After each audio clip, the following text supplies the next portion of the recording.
Senator Grove. Thank you, Mr. Chair. First, I do agree with the comments of the first individual in opposition that, Margaret Sanger, we've learned for years that she was a white supremacist, and she did put these abortion clinics in black and brown neighborhoods. I just want to make a statement. I know you guys are going to pass this bill out with flying colors, but there's no lack of access for abortions in Los Angeles, nor is there lack of access in California. The state already funds abortions through tax dollars. There's over 400 facilities performing abortions.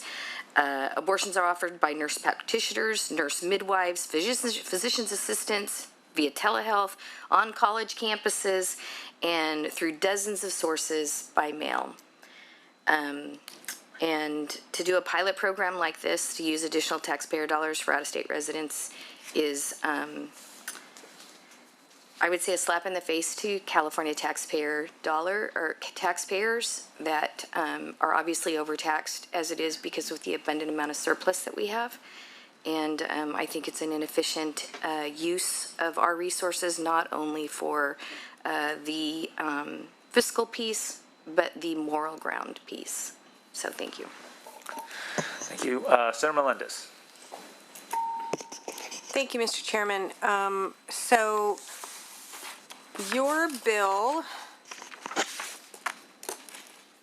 says funds may be used for the purpose of implementing recommendations from Los Angeles County, including but not limited to, and then it lists 6 different things here. So it's the not limited to part that concerns me, because that's basically open-ended. That means this money can be spent on anything that the LA County Board of Supervisors decides is appropriate, that perhaps the taxpayers might not. So, for instance, when you talk here in your bill about building secure infrastructure, can you define what you mean by that? Well, sure. We know that there are attacks made against people who work in clinics and facilities where abortions are accessible. And part of it is about making sure that patients and clinicians are safe when they are going to seek care. It could be abortion care. It could be reproductive health care on the spectrum. So what you're describing there is building a facility that is secure, much like the one we're in right now. Is that correct? So that would be open to your point, the partnership between the Board of Supervisors and Planned Parenthood Los Angeles and the community where the pilot program is going to reside. Okay. Countering misinformation campaigns, what does that mean? What misinformation campaigns are we talking about? Oh, well, we know historically there's propaganda against clinics that offer abortion care or access to abortion care, doctors that provide services. Is it propaganda or is it a different point of view? Well, it's misinformation. If you say that X or Y could happen if you go into that clinic, that is misinformation. Okay, well, that's open to interpretation. Providing medically accurate information to healthcare providers and patients.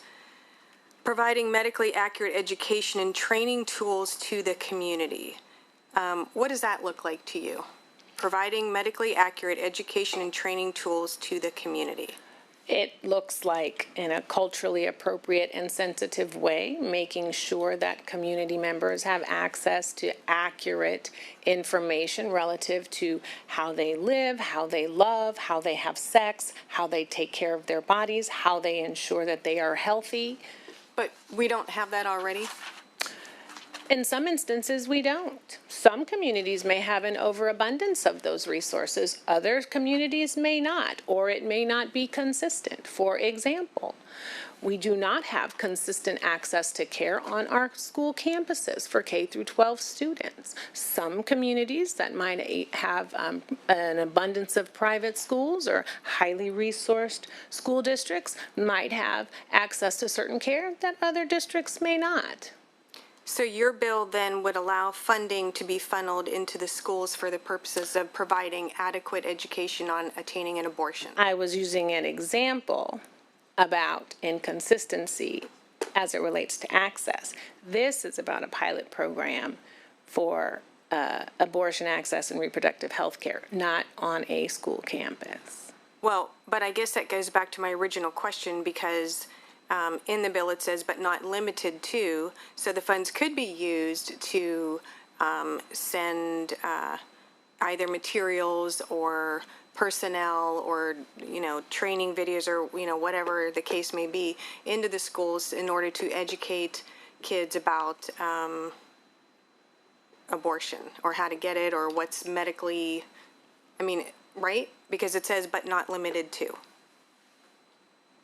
Well, not limited to could include a whole bunch of things like creating materials to tell you how you can go to Mars. But I would posit that that's not something that is within the scope of this particular bill. It could include, yes, a partnership with the Board of Supervisors and Planned Parenthood to, let's go with your example, to provide access to materials that talk about STDs, gonorrhea, syphilis, which is on the rise. That could also talk about depression and anxiety, also on the rise. We know that But your bill doesn't talk about depression and anxiety or syphilis. It talks about abortion. It says, in the very first paragraph of your bill, it talks about including the fundamental right to choose to bear a child or to choose to obtain an abortion. So this bill isn't about STDs or anything else. This bill is specifically about abortion. So it's about comprehensive sexual and reproductive health care access, including abortion. I just trying to understand the 5 or 6 points, that you have enumerated in your bill, what exactly they mean. I think you've provided me some great insight today as to what you envision that to look like. I just wanted clarity on that. Well, and I thank you for your candor and your honesty. So it will include access to sexual and reproductive health care access and services, including abortion. I'm not going to shy away from the fact that this is also about making sure that women, if they choose, have access to abortion services. Thank you.